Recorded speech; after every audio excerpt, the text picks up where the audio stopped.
Hello guys, welcome back to my YouTube channel. आशा है कि आप सभी काफ़ी अच्छे होंगे और अपने एग्ज़ाम की तैयारी आप सभी काफ़ी अच्छे से कर रहे होंगे। आज के इस वीडियो में हम संसदीय अधिनियम से जो भी महत्वपूर्ण प्रश्न एग्जाम में पूछे गए हैं उनको देखेंगे।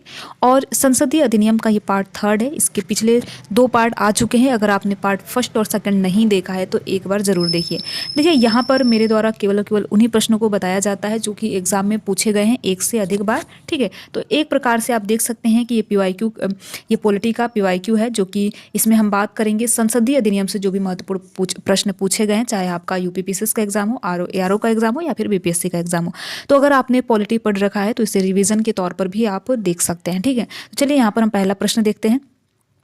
यहाँ पर देखिए, पहला प्रश्न है अनुसूचित जनजाति एवं अन्य पारंपरिक वनवासी वन अधिकारों की मान्यता अधिनियम 2006 के प्रभावी कार्यान्वयन को सुनिश्चित करने के लिए कौन सा मंत्रालय केंद्रक अभिकरण यानी नोडल एजेंसी है। यहाँ पर पूछा गया मंत्रालय का नाम, तो जनजातीय कार्य जो मंत्रालय है इसका नोडल एजेंसी है। ठीक है, तो एक बार आपको अनुसूचित जनजाति एवं अन्य पारंपरिक वनवासी एक्ट को पढ़ लेना है, अधिनियम को पढ़ लेना है, क्योंकि यहाँ से देखिए एग्जाम में प्रश्न पूछे जाते हैं। अगला प्रश्न देखते हैं। अनुसूचित जाति एवं अन्य पारंपरिक वनवासी वन अधिकारों की मान्यता अधिनियम 2006 के अधीन, ठीक है, व्यक्तिगत एवं सामूहिक वन अधिकारों तथा अथवा दोनों की प्राकृतिक एवं विस्तार के निर्धारण की प्रक्रिया को प्रारंभ करने के लिए कौन अधिकारी होगा। तो ये प्रश्न देखिए बहुत बार एग्जाम में पूछा गया है। इवन UPSC के एग्जाम में भी यही सेम प्रश्न पूछा गया है। तो जो ग्राम सभा है वो अधिकारी होते हैं। ठीक है, और कोई नहीं होगा, जो ग्राम सभा होते हैं वही अधिकारी होते हैं। ठीक है, अगला प्रश्न है।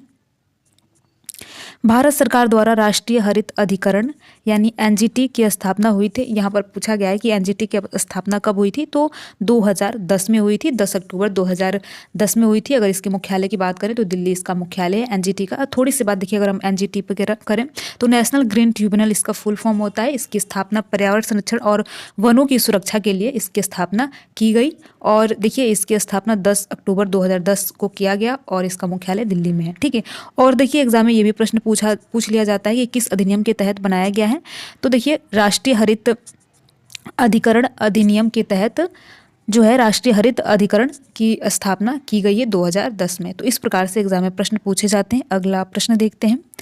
राष्ट्रीय हरित न्यायाधिकरण के किसी भी निर्णय से व्यथित कोई व्यक्ति सर्वोच्च न्यायालय में अपील कितने दिन के भीतर में दायर कर सकता है। तो आप 90 दिन के भीतर के अंदर जो है अपनी अपील दायर कर सकते हैं। ठीक है, अगला प्रश्न है। भारत सरकार ने वन संरक्षण अधिनियम किस वर्ष पारित किया है। ठीक है, यहाँ पर पूछा गया है कि भारत सरकार ने किस वर्ष वन संरक्षण अधिनियम पारित किया है। तो 1980 में पारित किया गया है वन संरक्षण अधिनियम, जो कि वनों के संरक्षण के लिए इस अधिनियम को लाया गया। ठीक है, अगला प्रश्न है।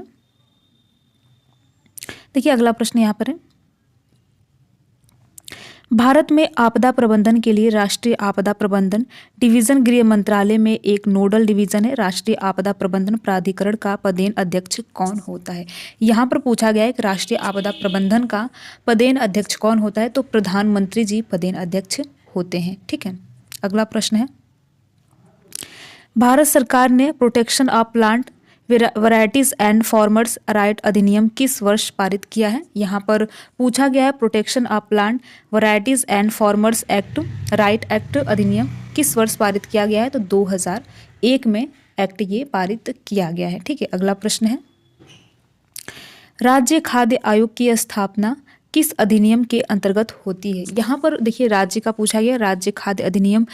राज्य खाद्य आयोग की स्थापना किस अधिनियम के अंतर्गत होती है। तो राष्ट्रीय खाद्य अधिनियम 2013 के अंतर्गत होती है। ठीक है, ये तो देखिए ये राष्ट्रीय खाद्य सुरक्षा अधिनियम 2013 के अंतर्गत होता है। और ये राष्ट्रीय खाद्य सुरक्षा अधिनियम काफ़ी ज़्यादा इम्पोर्टेंट है, जो कि 2013 का है। तो थोड़ी सी बात हम राष्ट्रीय खाद्य सुरक्षा अधिनियम पर कर लेते हैं। देखिए, इसे 2013 में, जैसा कि आप यहाँ पर देख सकते हैं, 2013 में इसकी स्थापना की गई है। और इसका देखिए उद्देश्य यही है कि जो गरीब वर्ग है, ठीक है, जो गरीब वर्ग है उसको भोजन उपलब्ध कराना ही इसका उद्देश्य है, जिसे नेशनल फूड सिक्योरिटी एक्ट 2013 का इंग्लिश में कहा जाता है। ठीक है, तो इस प्रकार से देखिए संसदीय अधिनियम का ये पार्ट थर्ड है। और यहाँ पर आप देखेंगे अब संसदीय अधिनियम आपका ये जो चैप्टर है अब खत्म हो गया। इसके बाद हम सुप्रीम कोर्ट को बहुत ही विस्तार से, बहुत ही बेहतरीन तरीके से देखने वाले हैं। ठीक है, तो आप देखिए ये जो भी वीडियोज़ आते हैं उनको आप पूरा देखिए और देखने के साथ साथ अपने यार दोस्त मित्र को भी शेयर कीजिए।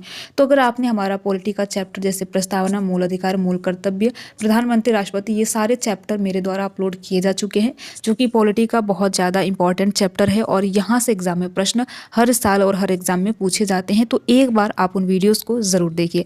आप उन वीडियोज़ को हमारे चैनल मिशन एग्जाम क्लियर के प्लेलिस्ट में देख सकते हैं। वहाँ पर मैंने यूपी पीसीएस पीवाईक्यूज सीरीज करके एक प्लेलिस्ट बनाया है, वहाँ पर सारे वीडियोस आपको देखने को मिलेंगे। तो एक बार आप ज़रूर देखिए, अगर ठीक लगे तो पूरा देखिए, नहीं तो आप स्किप भी कर सकते हैं। वीडियो में लास्ट तक बने रहने के लिए आप सभी का बहुत बहुत धन्यवाद।